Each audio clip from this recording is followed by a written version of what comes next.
Hello, everyone. Welcome to the Testing Psychologist podcast, the podcast where we talk all about the business and practice of psychological and neuropsychological assessment.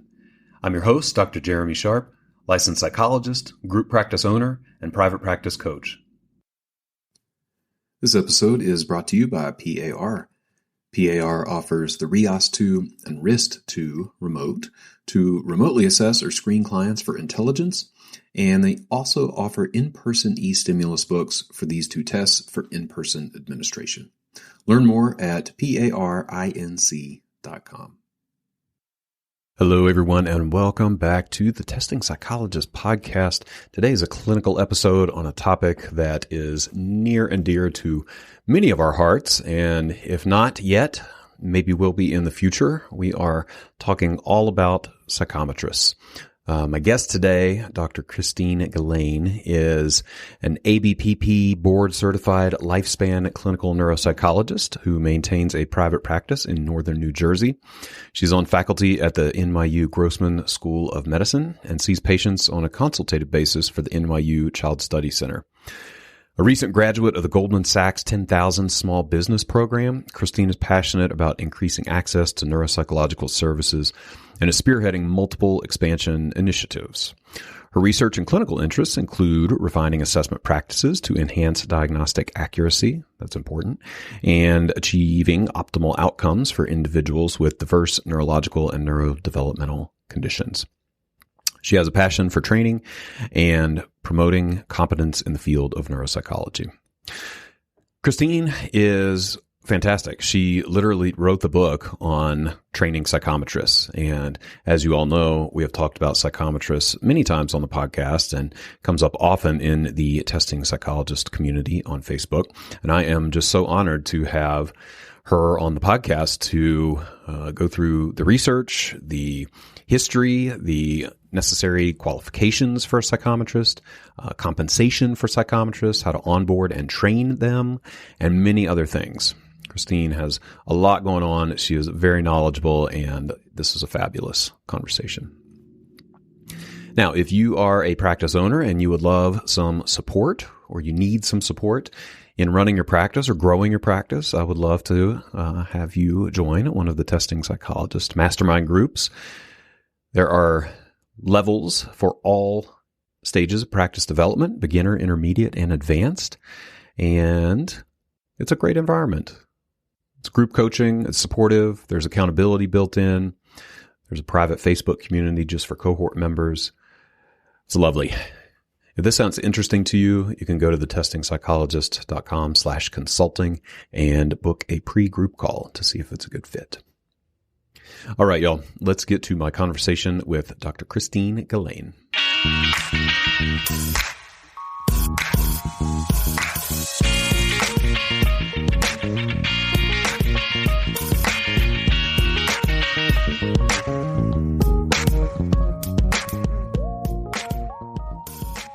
Hey, Christine, welcome to the podcast. Hi there. Glad to have you. Glad to be here. Very excited. Yeah, me too. This is a topic that comes up so much in this community and in my Facebook group and consulting. There's so many questions about psychometrists, and it is I think, surprisingly undefined area of our practice, or maybe it was until now. So there's so many questions I want to ask you, and I'm really grateful that you are here. Thank you. Yeah, my pleasure. Looking forward to it. Yeah, so I'll start with a question that I ask everybody when we get on here, which is, of all the things that you could spend your time and life on, why psychometrists and writing this book?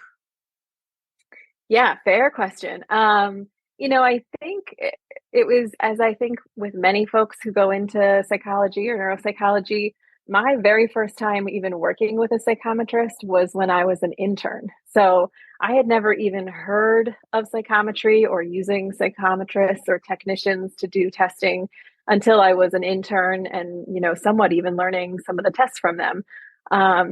So I really realized that this was an area that, even though I didn't know much about it, it was a huge component of, testing practices. And a lot of major medical centers were using these folks for seeing additional patients and getting additional patient care out there.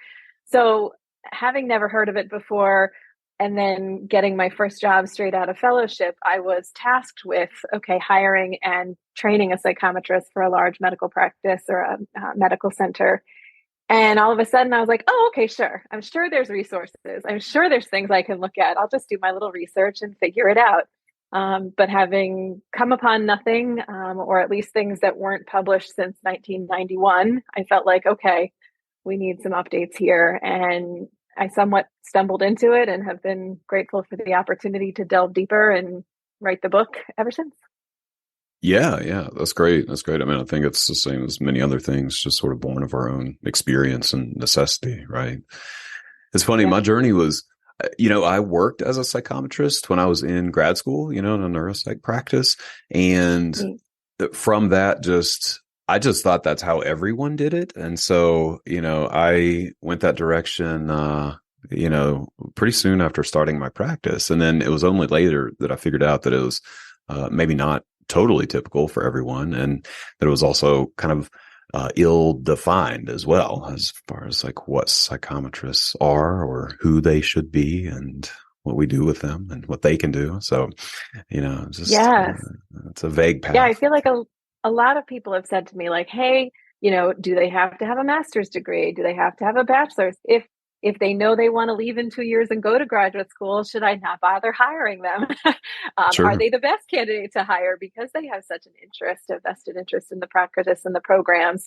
Yeah, I think I love hearing your story. I think it's super awesome that you trained as a psychometrist first. That to me makes logical sense, but again, falling into it somewhat later, it was funny to me to think that wasn't how my journey went. So, yeah, It's cool. pretty wild. Yeah. There's just so much variability. And to call it trained as a psychometrist, maybe that's a glorification. I mean, I don't know that it was rigorous by any means, but we'll see. We're gonna talk about this. Well, let's dive into it. I mean, yeah, exactly. Hence the book. One of many, I'm sure we're going to mention this book many times throughout our interview, but yeah, if folks are interested in picking that up, which I would recommend, we'll make sure to have a link in the show notes for people to do that. But, yeah, it's pretty comprehensive, and we're just going to touch on a small part of it today. Let's start though. I do want to do like a brief history of psychometrists and where this concept came from. Can you speak to that a little bit?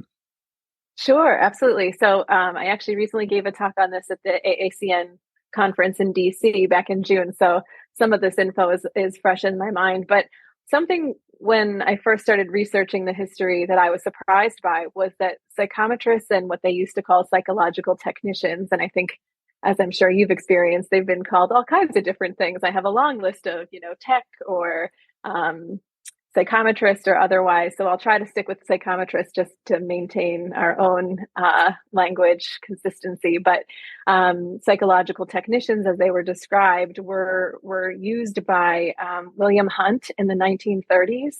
So he was evaluating World War II naval soldiers, and that was happening already by the 1930s. And then Halstead and Rayton, and the more I dove into it, the more I realized people were using technicians in labs, were using them in practice settings, in hospital settings was a big one. But again, defining who these individuals were and what kind of training they needed wasn't as easily found or readily available. But I know personally, I was surprised. I didn't think in the 1930s that technicians were being used or psychometrists were being hired. But it seemed like over time, certainly APA was talking a little bit more about their training, and the very first Division 40 task force of the APA they basically put out some training guidelines in 1991. So that is our first benchmark for what they described as non-doctoral personnel, and that's who gave us our first understanding of what kind of training and supervision these individuals would be expected to have. and there really hasn't been an update since. Okay. So time sort of stops a little bit. I mean, certainly there have been salary surveys. So in 2019, there was a salary survey put out for psychometrists. And interestingly, in there, authors did mention, there isn't really a consistent guideline or a consistent framework for training. So I'm hoping that my book and ongoing conversations, as I'm hoping folks are picking up, I am not considering myself the absolute expert in psychometry. I don't think I have some special training that no one else does, other than just taking the time to delve really deeply into the literature to better understand it. But, in 2006, insurance created the CPT codes that allowed us to bill insurance for technicians. And similarly, that's kind of also when AACN and NAN and Veterans Affairs, they all put out support documents that basically said, okay, yeah, we support you using psychometrists in practice. But again, one of the biggest surprises there was no additional information provided around training, state, qualifications, et cetera. Yeah, it seems counterintuitive that in a field where we've spent so much energy defining what a neuropsychologist is, that we haven't spent a whole lot of time defining the role of a psychometrist, who presumably plays a pretty big role in neuropsychologists' practice. Do you have any sense, I mean, even guesses as to why psychometrists have flown under the radar? Yeah, I think because all of these folks are working under the psychologist or neuropsychologist license, certainly I feel like I have a vested interest in how a psychometrist working for me is going to be trained, because it's my license on the line. My diagnostic impressions are very much based on, those test scores or behavioral observations that individual provides. So I think there is a moral and ethical motivation, shall I say, for the Sure. neuropsychologists themselves. But I think, and it's interesting, I'm sure you're on listservs, and I think we're all on listservs, and it's often a question, hey, I'm going to hire my first psychometrist. What do I do? Has anybody, done this? I feel like I'm reinventing the wheel a little bit. So, really my goal is to centralize resources for folks who are doing this so that not everyone has to reinvent the wheel. And I think as insurance programs, change the ways that we can bill, and we want to increase our efficiency, and all of these other things play a role, I think we're going to be wanting to do this more often. But beyond our own license, I don't have a good rationale as to why we haven't done that, deep dive into training. Yeah, it's interesting. Do we have any statistics on how many folks are using psychometrists, or how common it is? Any way to gauge that? Yeah, it's a great question. I feel like there's potentially some information in the most recent AACN salary survey, but it definitely doesn't capture. It'd be interesting to do in your Testing Psychologists Facebook group, just like a poll, because I don't know. I don't know how many folks who, aren't maybe necessarily board certified or aren't part of AACN. I don't know how many folks are using psychometrists, but particularly in academic medical settings, and I would say folks who take insurance, I feel like it's becoming more and more of a need just to keep up with demands and the reimbursements, which I won't get on that soapbox during this this chat, just to steer clear of the political side of things. But Fair enough. I'll yeah. agree not to talk about it as well. Yeah. Yeah.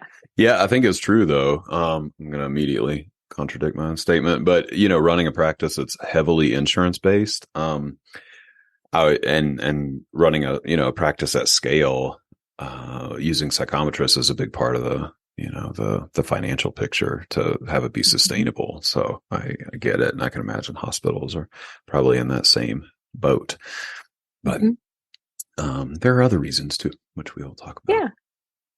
So let's do a little bit of terminology. I would love to. We've been using the term psychometrist, but as you said, there are other terms, technician or assistant, and maybe some others. So Oh, and of course, psychometrician, which gets mixed in there a lot. So, Hmm.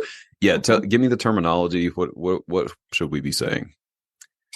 So, I mean, I think that it's still up for debate. Certainly, a psychometrist is an individual who administers tests. And so, in the book, I talk differences between what is testing and what is assessment, even. Another set of terms that I think are used interchangeably. Testing really refers to the actual administration and scoring of test measures, and then assessment adds in those surrounding factors. So I always think the neuropsychologist is doing the assessment, the psychometrist is doing the testing. And so the assessment adds in the cultural factors and the behavioral observations, the diagnostic considerations.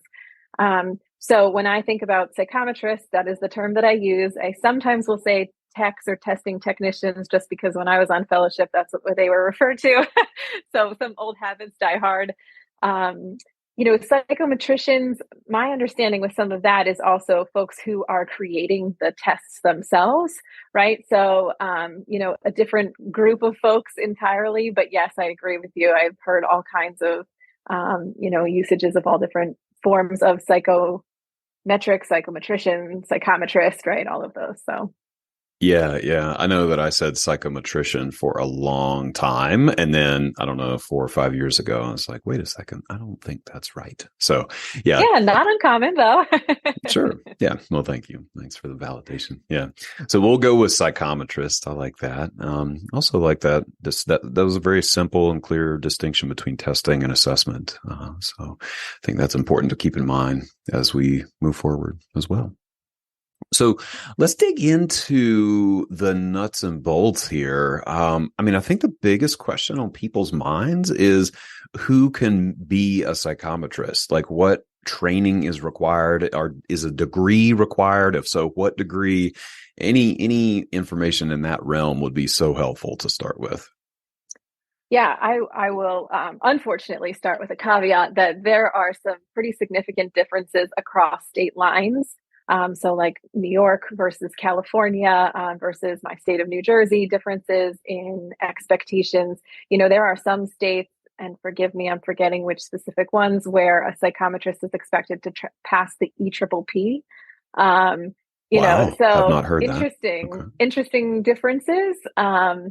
So what I most frequently see in the general broad strokes is a lot of folks who are looking for at minimum a bachelor's degree in psychology or a related field.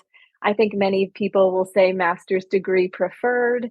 But, personally, and this isn't really necessarily even in my book, I think if you find somebody who is organized and detail oriented and really passionate about learning the ins and outs of psychological testing, sometimes to me that means more than, can you define who Freud was or or Yeah, otherwise. I agree. So, I have some interesting questions for when I am interviewing for psychometrists, like which one energizes you more, scoring versus the test administration itself. And I think you can get a lot of really interesting answers from questions like that.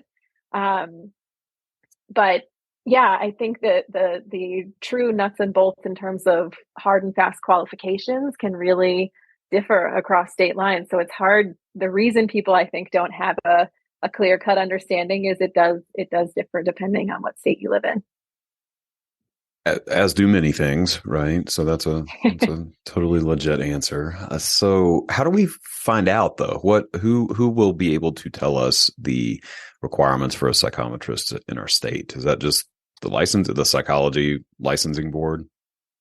Yeah, I would say your board of psychological examiners. I know for New Jersey, and this is interesting, a little fun factoid about New Jersey, the psychometrist is not allowed to administer psychological intelligence testing. So even if I hire a psychometrist, they are not allowed to give the WIS, the WACE, the WASI, the RIAS. Like Oh that my is gosh. forever going to be a job that I administer, which Hmm. personally I like. I don't currently use psychometrists in my own practice. I do really enjoy the testing piece, but if ever I am to grow and expand, that is something where every client that comes in, the intelligence testing has to be given by the licensed professional, which is an interesting New Jersey. I think it's New Jersey only. I don't actually think there is anyone else who does that. But the licensing board, that's in our bylaws in terms of New Jersey psych. So check your state Fascinating. information. Yeah. Yeah, yeah, okay, okay. Yeah, this is good to know. Well, yeah, no consistent guidelines, I suppose. But I mean, that kind of jives with what I've seen and shared with folks a lot, is that, it seems like a bachelor's is the minimum and, like you said, master's preferred. And then some states, it sounds like, have more strict requirements around psychometrist Hmm. I think qualifications. even California is recently basically creating or looking to create some level of certification with expectations around hours spent in supervision. Obviously that's a goal that I would have for all 50 states and, nationally and internationally. But, it does seem like some states are more keenly interested in training and qualifications than others at the moment.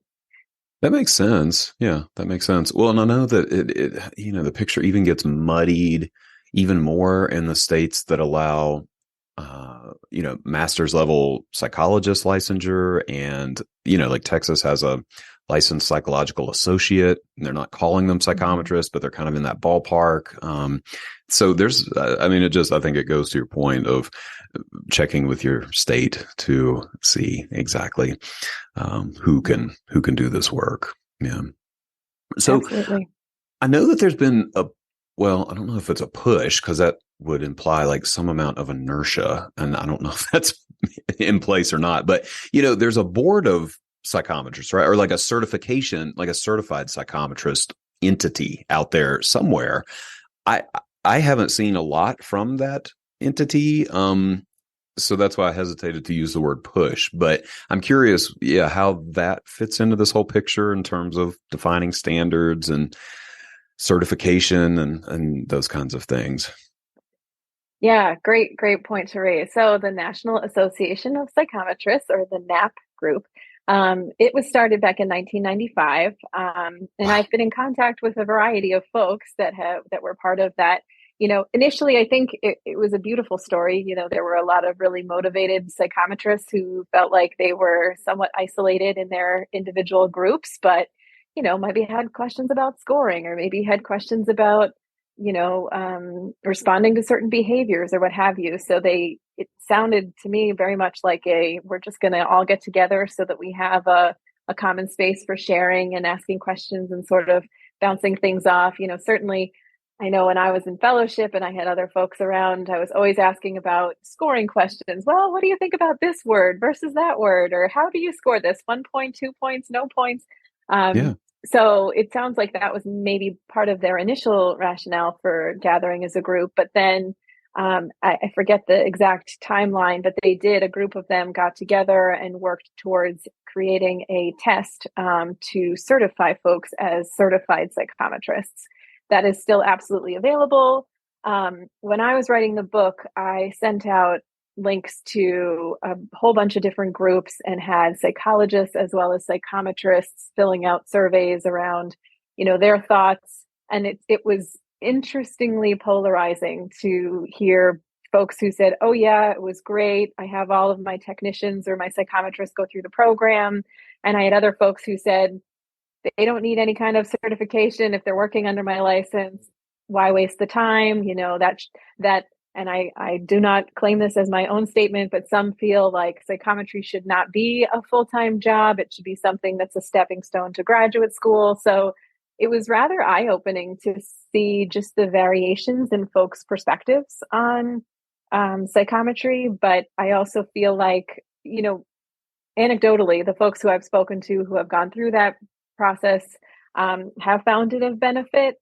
So I've looked into it a little bit and I've read a little bit. There's certainly information on napnet.org, which is their website. But, I think at this point, every time someone passes the test, they submit a new question. So questions are a little bit different these days. So I'm not exactly sure how many folks are really pushing for it, but it does seem like a good spot for folks to gather additional information, at least to this point. Yeah, that makes sense. That makes sense. I know this is maybe just a rumor. Maybe it's rooted in some fact, but I've heard here and there that there is more of a there's more energy around certification of psychometrists in the neuropsych world, and I don't know if that is true or not. Maybe you just answered it with with this survey or the polarization that you talked about. But I feel like that's come up over the last maybe 2, 3, 4 years, here and there, that certified psychometry might become more of a thing. Yeah, I know they have an annual conference every year that actually happens in the same city as the American Academy of Clinical Neuropsychology and around the same weekend or overlapping with that weekend. So one of the years, I don't think it was this past year, but the year before, I popped into the conference and there was a good number of folks who were there.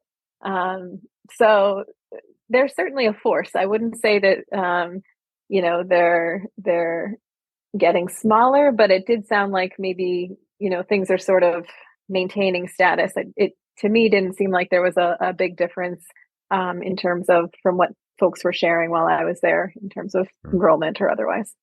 Gotcha. Yeah, so that kind of leads into questions that I think you talk about in the book around just competence in general and, like governance of psychometrists, right? So like these questions of should there be a separate board for psychometrists, and should there be a separate ethics code for psychometrists and things like that? Can we touch on a couple of those questions? Yeah. Again, I'll share my opinions and my thoughts, but I think many feel various things about these. Yeah. Um, for me, I really felt like if someone is working under my license, I want them to follow the APA ethics code. And so even in the book, I kind of break down the particular sections of the APA ethics code that I feel like are most pertinent to a psychometrist. Because even I remember thinking about like, well, the research sections of the APA ethics code probably don't pertain, but if you're using a psychometrist to administer research protocols, then they probably do. So I think there is a psychometry specific ethics code that was created by the NAP group. And I didn't specifically review that in the book. I kind of kept it a little bit more towards the APA guidelines. But Sure. yeah, it seems like there's certainly variability in folks seeking out of that information. Yeah. Gotcha. Yeah, sounds good. I mean, this is, if nothing else, like I said, it's just validating that, there's things are not as well defined, and there's a lot of variability in opinions in the field about what psychometry should look like. So. Yeah, I think some folks really feel like, well, if there was a board, then that's one less thing that, maybe the neuropsychologist themselves has to have on their plate. I Mm-hmm. absolutely respect and understand, folks are busy and overwhelmed. And as you say, you weren't even sure if you could call it a robust training that you received as a psychometrist. So I get it. I've seen it in private practice. I've seen it in, group practice. I've seen it in medical settings. So the variability absolutely is there. So yeah, I think you're going to get a wide variety of opinions there. Yeah. Well, I would love to transition to the more practical aspects of psychometry and how we hire and train them, right? I think that's what a lot of folks are interested in. I'm going to pick back up on a question that or a point that you raised a little bit ago, though. You sort of mentioned these questions that you ask psychometrist candidates, and I'm really curious about that. What are your interview questions for your psychometrist? Yeah. I'm more along the lines of if you are detail oriented and you are kind of thoughtful in your process and you are organized, and verbally articulate is the best we all can be on certain days. These are factors for me that I feel like are very helpful. These individuals are representing the practice or the, medical center. They're working directly with the patients. So most of my questions are around understanding a little bit more like what does your desk tell you about yourself, right? Is it really messy, but you know exactly where everything is? is your desk completely clear before you leave for the day if you have one at home? So I think there are fun and funny ways to kind of get at the ways folks approach problems. For example, flexibility around, well, the kid took the laptop and threw it off the desk. How do you respond to that, right? Mm-hmm. Mm-hmm.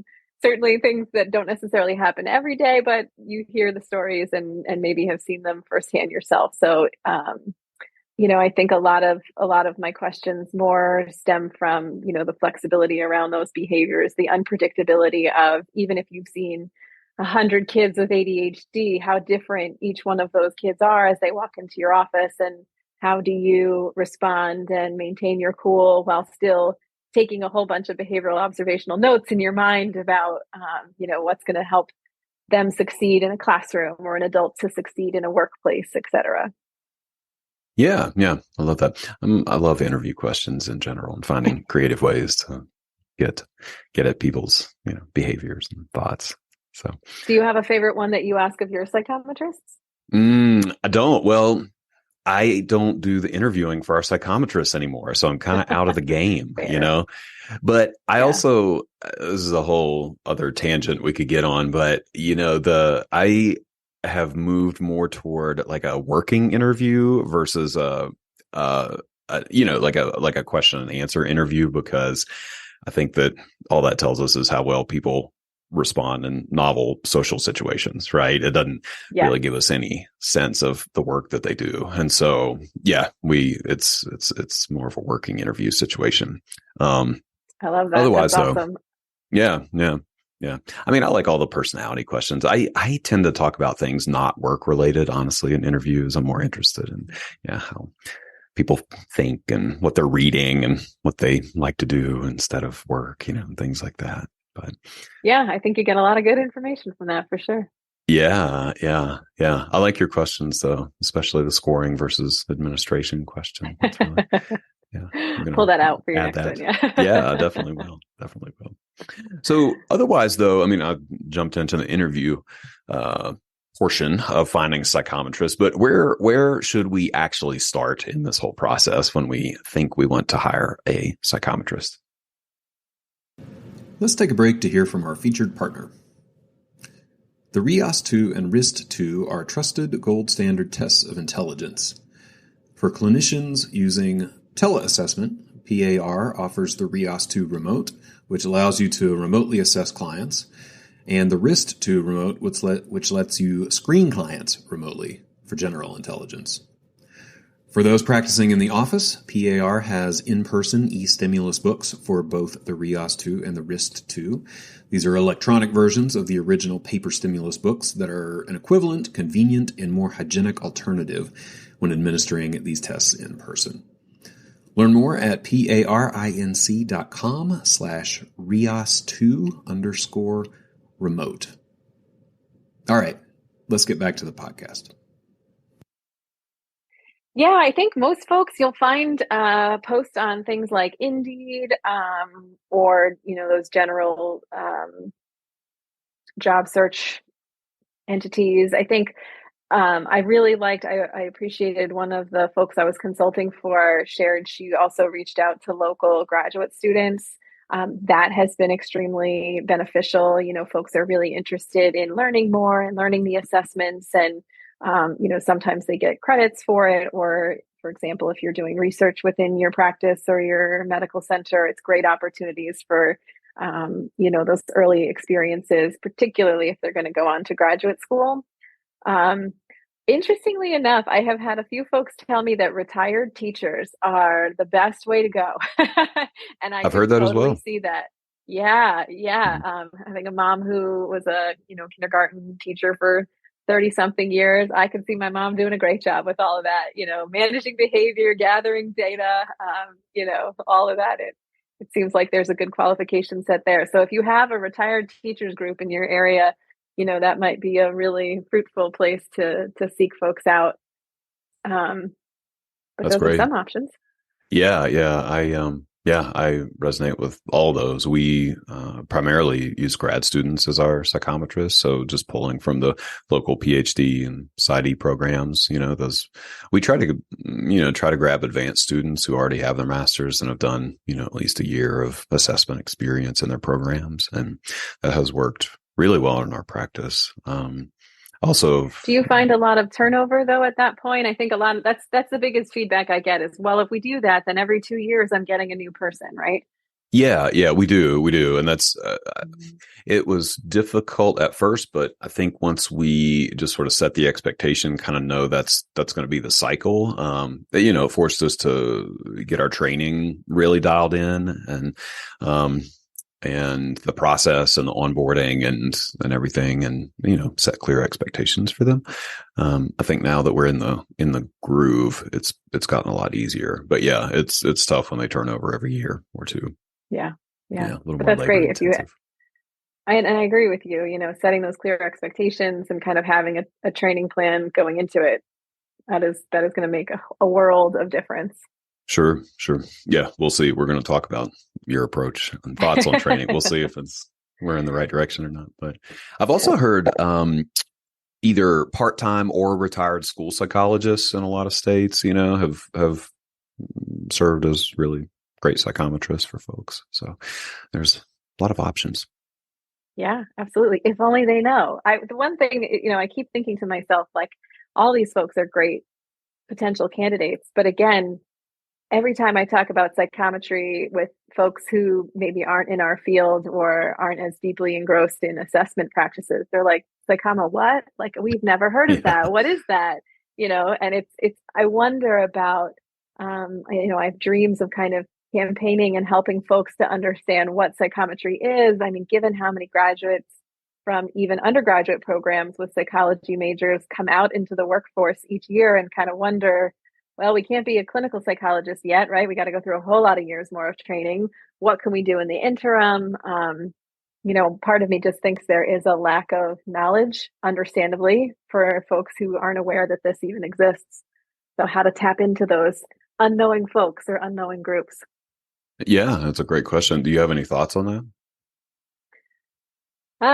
Beyond just, my hope is that at some point I am doing that and getting that information out to people. I think there could be great opportunities to create, college level programs that help people understand that these are options that they can, get into. I'll talk a little bit. I'm sure we're going to talk about some of the ways that I do training. And I do think early on, it's a lot of nuts and bolts, basic information, basic statistics around, score conversions. If you have a Z-score, how do you get it to a standard score or whatever it might be?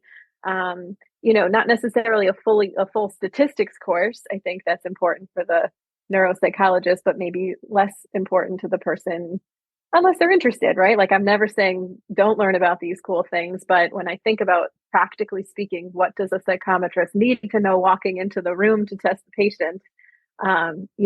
Basic things in statistical worlds are helpful, but maybe not your full stats curricula, right? Yeah, absolutely. Yeah, I'm excited to talk about the training approach. Let me see. I wanted to follow up on some aspect of psychometry. Oh, the salary component. You mentioned the salary survey from a little bit earlier. Can you give us just a ballpark of what that looks like these days? I get a lot of questions like, how much should I pay my psychometrist? Yeah, I'm going to defer to the salary survey. So Great. the salary survey does a nice job of breaking it down. In my area in New Jersey or the Northeast, I think it's somewhere between $30 and $35 an hour. But it does very much differ across geographic regions, and the published salary survey, if folks need it, they can send me an email. I'm happy to provide that, but I'm pretty sure it's open access. If not, it's a nice place to start. It's a good place to get a sense. And obviously, if someone has a master's degree, it's a little bit different. There are some pushes also if they have that board certification in psychometry, some additional pay bump for that as well. So some incentives to continue with the formal education around it. Great. Great. Yes. And we'll try to link that in the show notes as well so folks can find it. I'm going to go look at it after we're done. Yeah, it's a good one. So let's dive into the training and really get some details around that. So let's say you've found your psychometrist. Where do we start with training? Yeah, personally, I start with a lot of reading. I don't know about you, but I have just general. I have a few different articles, a few different chapters that I have pulled from, different textbooks. But some of it is on, basic welcome to the world of neuropsychology. These are the kinds of disorders that we see. These are the kinds of patients you may work with. But then it delves a little bit deeper into this is how you will experience certain types of behaviors, and here's some behavioral management strategies around that. So I actually have a required reading list and then a recommended reading list. I think my manual is about 90 pages now. It's not part of my book, but I'm hoping to kind of get that out there for folks to be able to use. I do think it's really practice specific. So for example, if you happen to be in a major medical center and you are always on an epilepsy monitoring unit and you're always doing shorter batteries, you're going to want a lot more training for that psychometrist around, seizure protocols. If someone's actively seizing in front of you, what kinds of questions to ask once they're medically safe, obviously, are they responsive, those kinds of things. Versus if you're in a private practice where your majority of clientele is, maybe ADHD, learning disabilities, things like that. So, I always start with readings and kind of a breakdown of the manual. One of my favorite handouts, and I think it's up on my website at this point for free, is just a walk through a manual. What sections of a manual are most important for the psychometrist to read, the specific information that a psychometrist is going to want from a manual. The focus around standardization obviously is pretty mission critical for a psychometrist. So those are the early days of training for me, is just really getting folks oriented to what's going to be happening before I put them in front of a practice patient, or before I become the practice patient that they're starting to administer tests to. Yeah. Do you have any idea how long that period is before they actually get in front of a practice patient? Yeah, it depends is the worst answer, but I'm going to keep saying it. If somebody has experience, right, they're an advanced assessment student, then a lot of this, they're going to fast forward through relatively quickly, and they may be ready to be, sitting in and observing a patient, and then, ready to potentially even administer some of the tests that they have administered to clients in their graduate program really quickly, within a week even. Other folks who are completely green, who think this sounds like a cool area to work in, but have never, been interacting with a patient, I would say will take certainly a few weeks of the initial, and then how long it takes.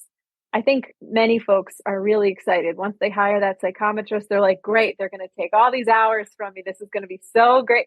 And eventually it is great. But to begin, it is, a double job. As you likely know, you are doing the testing, you are doing the training, you are doing the scoring, you are doing the double scoring, you are, taking the behavioral observations, you are talking about the behavioral observations. So certainly keeping in mind how much time that training process is going to take. And I think that's a lot of why the interview questions can be helpful. If they have no idea what scoring or testing it means or is, then you're gonna expect a little longer of a process, I think. Absolutely. Yes. Yes. Yeah. Gosh, that just made my stomach drop thinking that I might interview someone who didn't know what scoring or administration was. Yes. Mm-hmm. Mm-hmm. It That's happens. fair. I Yeah. have had folks who have successfully gotten those, they're interested. They think it sounds cool, and it is cool. I mean, we're all biased, or at least I will admit my own bias. I think this is the coolest field and everyone should be in it. But, Mhm. it's exciting to get somebody with that thirst for knowledge and their willingness to jump in. Sure. Sure. So, okay. So we start with reading and orientation and so forth. And then where does it go from there? Yeah, typically I'll be the practice client. So first I'll be a really either I'll first administer some of the testing to the person, or if they would prefer, they can administer the testing directly to me. Some folks are see and then do, and they want to kind of observe it. Others will go through the manual and say, well, let me give it a try and you can give me feedback on how it goes.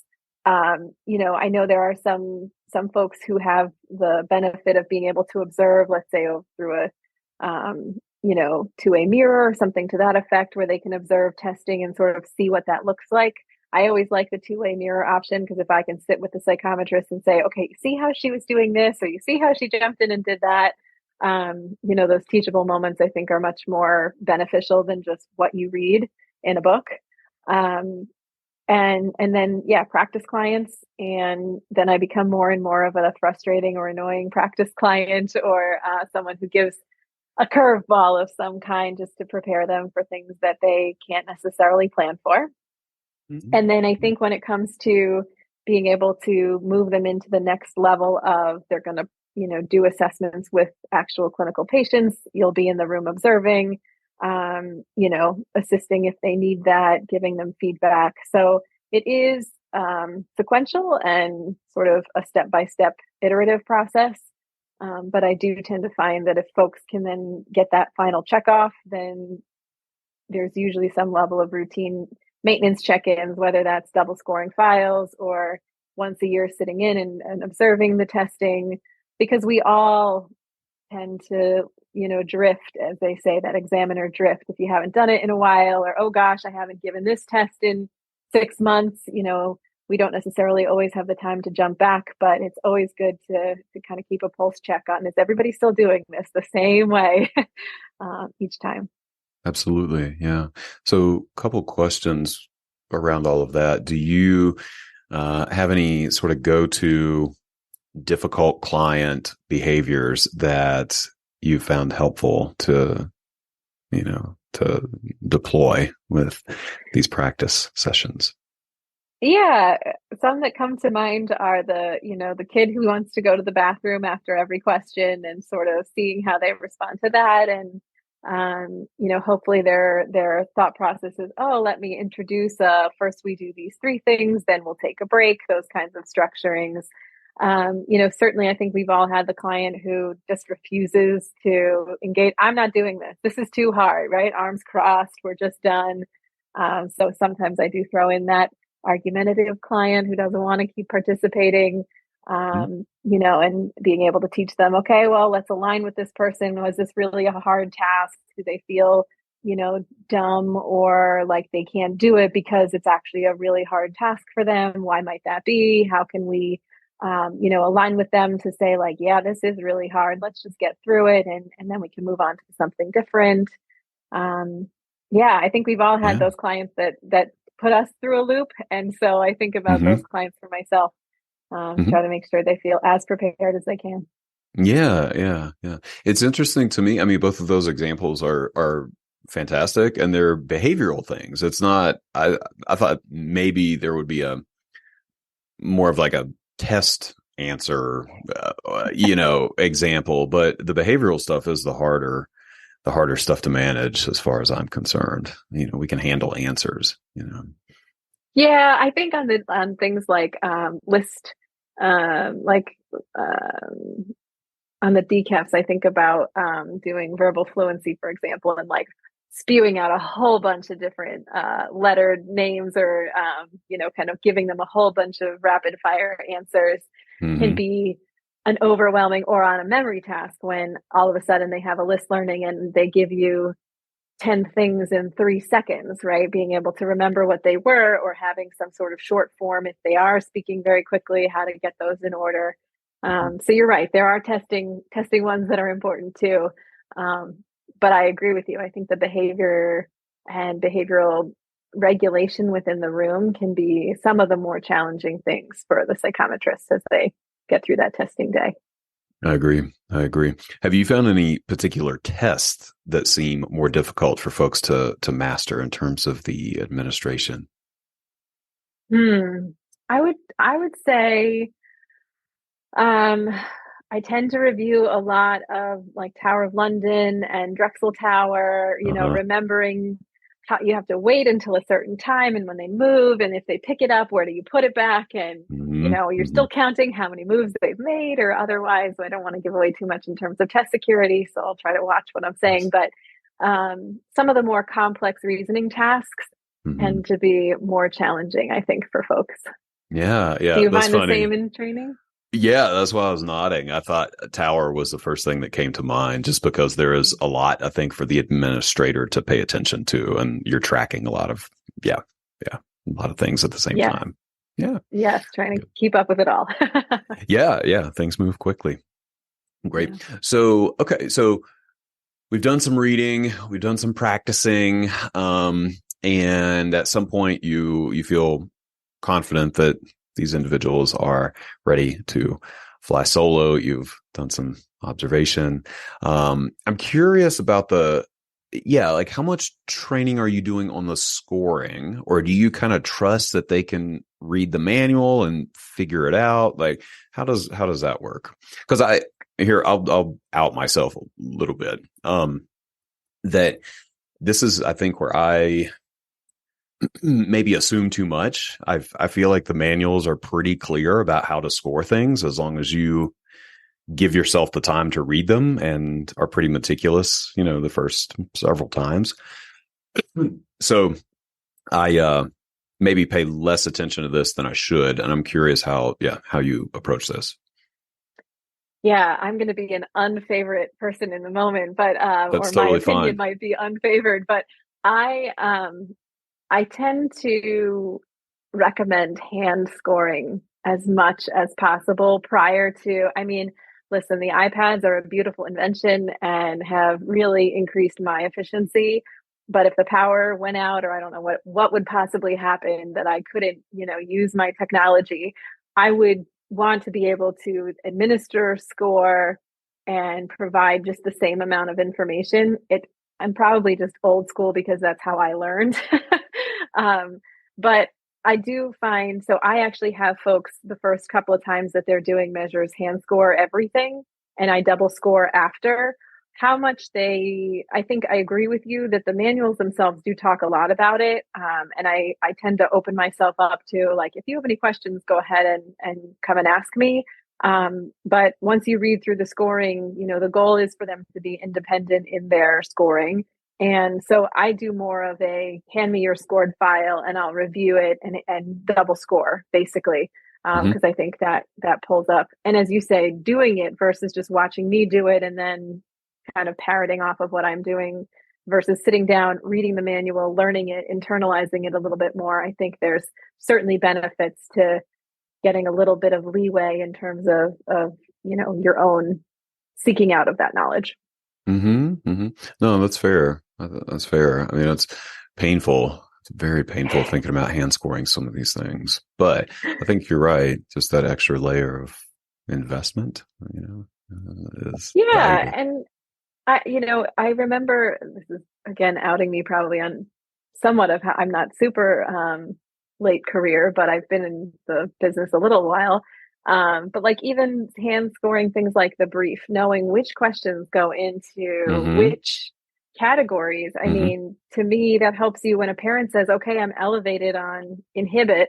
What does that mean? You can actually be using the language that they have already endorsed, whether or not you have hand scored at that time or not. I think it can really, again, round out your understanding of what are you doing this for? Why are you making this patient do this, quote unquote?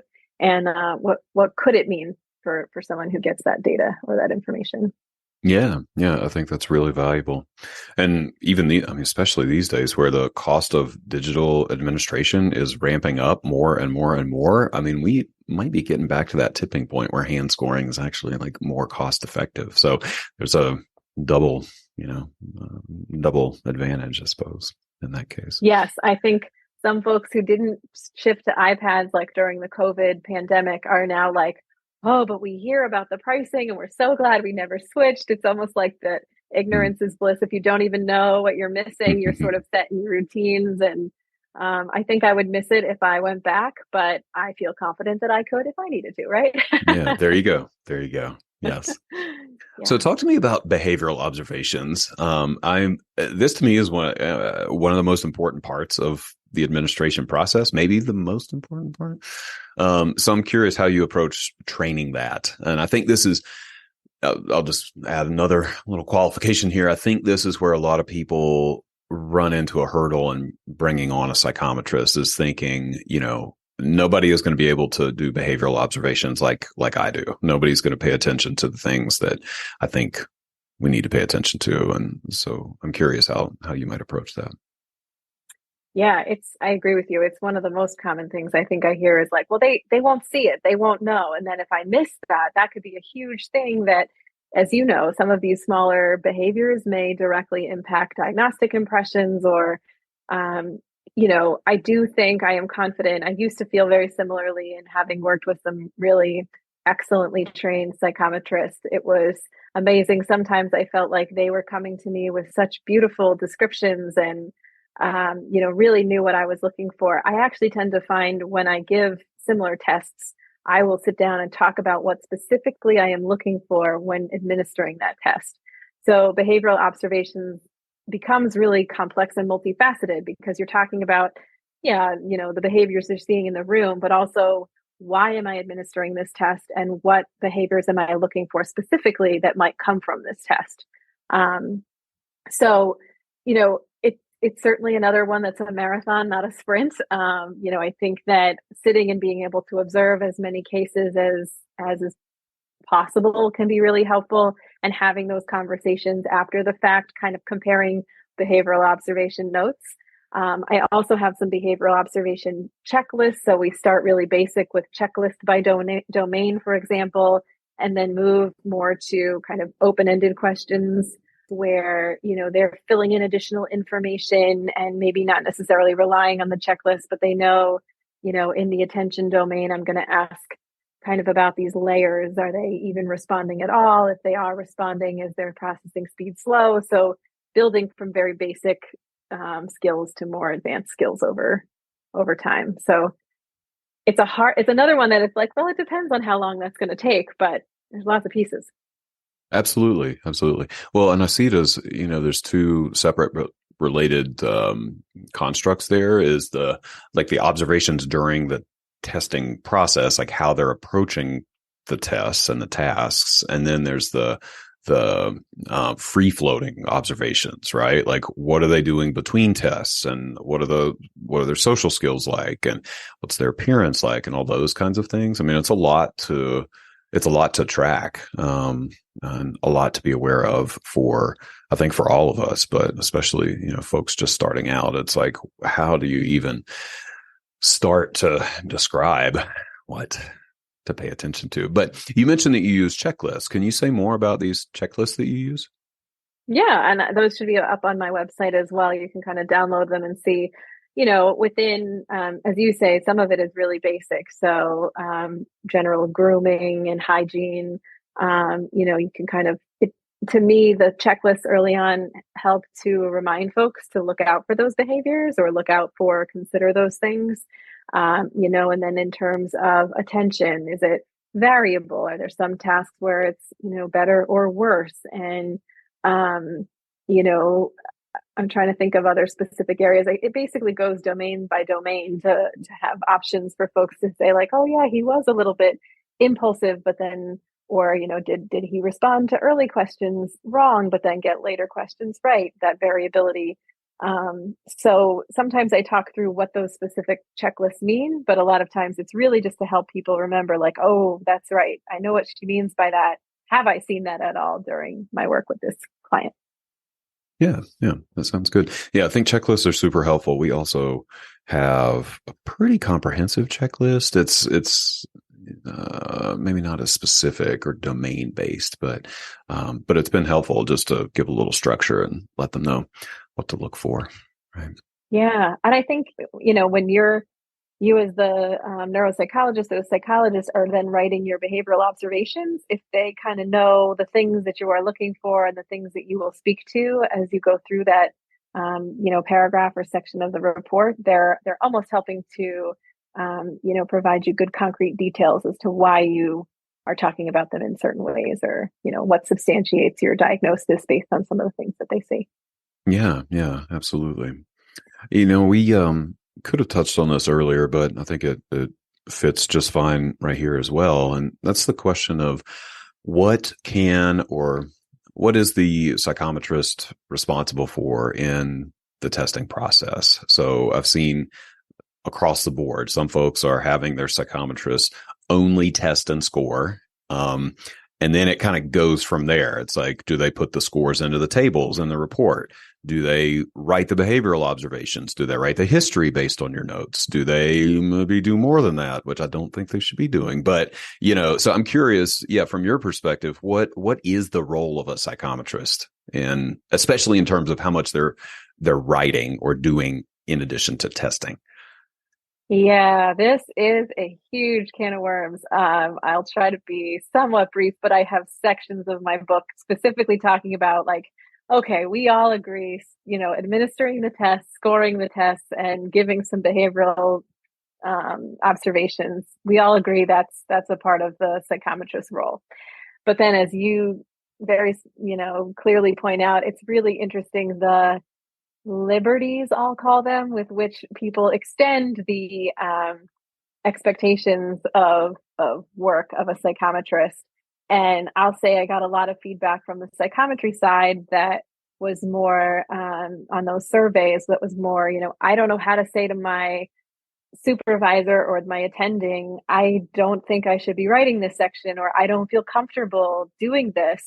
But I'm being asked of it, and there's that supervisory, distinction. And so there are some gray lines, and there are absolutely some folks who say, well, they're just typing up the background history based on my notes, as you say. So if they're just plugging in that information, I think that's okay. Versus other folks who have said in those surveys, well, they sit in on my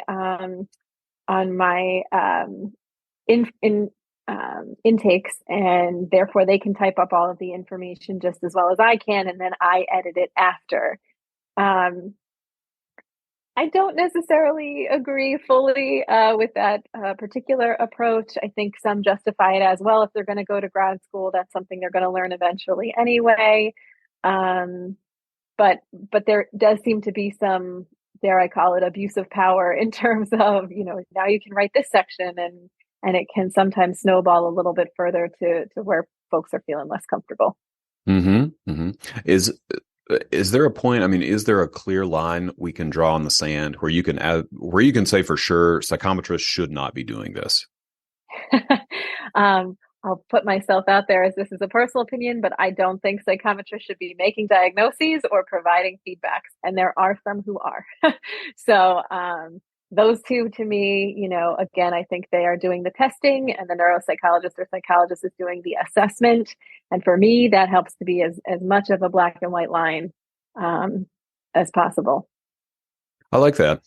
Yeah, we can sort of close where we started in a way with that distinction between testing and assessment. And I think that is a great way to look at it. And yeah. It's important to keep in mind the power differential as well. I don't know that I was fully conscious of that, but it's so important that some, a lot of psychometrists, especially if they're grad students, may have a harder time saying, hey, I'm not supposed to be doing this, or I'm not comfortable doing this. And we need to keep that in mind. Yeah, I think that raises just one other point that came up more frequently than I anticipated in those surveys, which was, sometimes psychometrists were asked to do testing that they had never seen. And it was like, oh, it's okay. It's sort of similar to do this NAB naming task. It's very similar to Boston naming. You've given it before. And I see why, a psychologist might say that, or throw that in really quickly, for example. But I think we as neuropsychologists and psychologists could do a better job of saying things like, hey, I'm going to switch this out. The patient's already seen it, whatever it might be. Do you feel comfortable giving it? Do you have a few minutes to look at it? Would you like me to be the one administering it first so you can see it? And I think just kind of opening those discussions more collaboratively versus with that expectation of, oh, you'll figure it out, you'll be fine, which kind of came up quite a bit in those surveys that I reviewed. Yeah, yeah, that makes sense to me, and I'm sure I'm guilty of that at some point over the years. It's like this is very similar. Take a look at the manual. Right, Yeah, right. yeah, that's Yeah, important. I think in general, the biggest feedback I got from psychometrists was feeling like maybe they were a cog in a wheel, or that their opinions, weren't as well received. For example, when folks say like, "Oh, this patient is done, they don't want to do any more testing," and you're like, "Nope, we need all that data. Keep pressing through, keep going." And I think there's pros and cons, or times where both of those things are appropriate. But it seems to me like a more collaborative conversation, while understanding and respecting those professional boundaries, I think can be really a fruitful way to build more of a community within your practice, rather than that strict hierarchical, role that we all know that we play. Yeah, yeah, that makes sense. That makes sense. One more question before we totally wrap up. Just curious about the interaction with the psychometrist throughout the day. Can you speak to that? I mean, how much are you? Yeah, how much should we be interacting with them in terms of greeting the patient together or checking in at different points? And do we have to be on site? Do we not have to be on site? I get that question a lot. Like, what if Oh they can yeah. text me, or do I have to be able to go into the room? So yeah, thoughts on all of those questions. Yeah, they're all very fair questions. I think it can be helpful for the psychologist or licensed psychologist to be on site during the testing. I think there are some, and I'm pretty sure New Jersey is one of them, states that mandate that. So again, looking at your own state laws and ethics is an appropriate piece. Obviously, with technology, I have had many folks say, well, I can be on a video chat in 2 seconds. And so even if I'm in a different, I can be down the road in 10 minutes, whatever it might be. And I think this is, again, your own ethical understanding. Is this patient somebody that could potentially get aggressive, get violent? You know, could they potentially endorse? We can't always know that a patient might endorse suicidal ideation. And if you need to step in and do a risk assessment, or there's bruising that's observed that's consistent with potential abuse, you as the psychologist are going in to do those assessments. That's, in my opinion, beyond the scope of a psychometrist. And so again, that's your license on the line. I think there are people who feel more comfortable, being a little bit further out. And if your state laws and ethics don't require you to be within a certain, range, I understand. But I would say, personally, for me, I know I've always stayed on site because I think it is important that they can check in with me. Oh, I just noticed this behavior, or I just noticed this tremor, or I just noticed whatever it might be. Do you have anything you want to add? Or they really bombed this test. Should we add this test? With a really competent psychometrist, you can really get a lot more qualitative data throughout the day that could enhance your diagnostic accuracy by the end of it. Yeah, yeah, I like that. I like that. Well, you've shared a lot of knowledge with us. I really appreciate it. As we wrap up, is there anything that we didn't touch on that you feel like, we have to mention before concluding this discussion on psychometrists? I would say mostly, I love to hear from folks, and I love to hear what folks are doing. I am hoping to come out with some courses. Hopefully by the time you're hearing this podcast, those courses are out. Um, just to start those conversations, and to get the beginnings of trainings under the belt of a psychometrist, so that a neuropsychologist or psychologist has a little bit less on their plate. I think laws and ethics and all of those pieces can be um, somewhat done through virtual platforms. So I'm hoping by the time you're hearing this that you can go to my website and get these courses, and that I can help to jumpstart your training process. But I'm also available, for consulting if folks have questions, or want to tailor specific things to their own practice. I'm always happy to connect. So I would just welcome folks' willingness to reach out. I would imagine that there are a lot of folks who would want to reach out to you. There's so much discussion about this topic and the different channels that I'm part of. And I'm sure you've seen the same on listservs and so forth. So yeah, we will 100%, have your website in the show notes. And I hope I also hope those courses are ready by the time people are listening to this, because they are very, very needed. So Thank you. Thanks Yes, again. that's motivating. It is. Oh yeah. I think they're necessary, but I really appreciate you being here, Christine. This is a great conversation, and I look forward to the next time we might chat. Yeah, thank you so much for having me, and thank you for bringing more awareness to this topic. I really appreciate it. All right, y'all. Thank you so much for tuning into this episode. Always grateful to have you here. I hope that you take away some information that you can implement in your practice and in your life. Any resources that we mentioned during the episode will be listed in the show notes, so make sure to check those out. If you like what you hear on the podcast, I would be so grateful if you left a review on iTunes or Spotify or wherever you listen to your podcasts.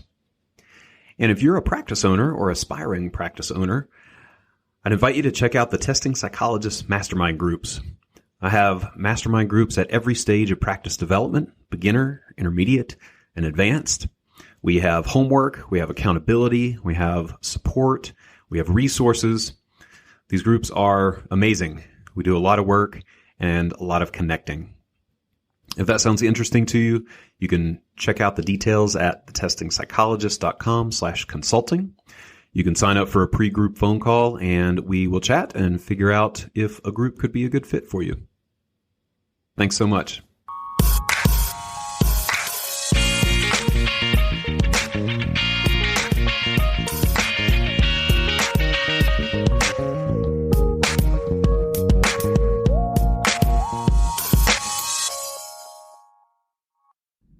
The information contained in this podcast and on the Testing Psychologist website are intended for informational and educational purposes only.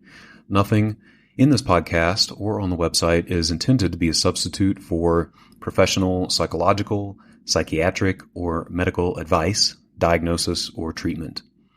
Please note that no doctor-patient relationship is formed here, and similarly, no supervisory or consultative relationship is formed between the host or guests of this podcast and listeners of this podcast. If you need the qualified advice of any mental health practitioner or medical provider, please seek one in your area. Similarly, if you need supervision on clinical matters, please find a supervisor with an expertise that fits your needs.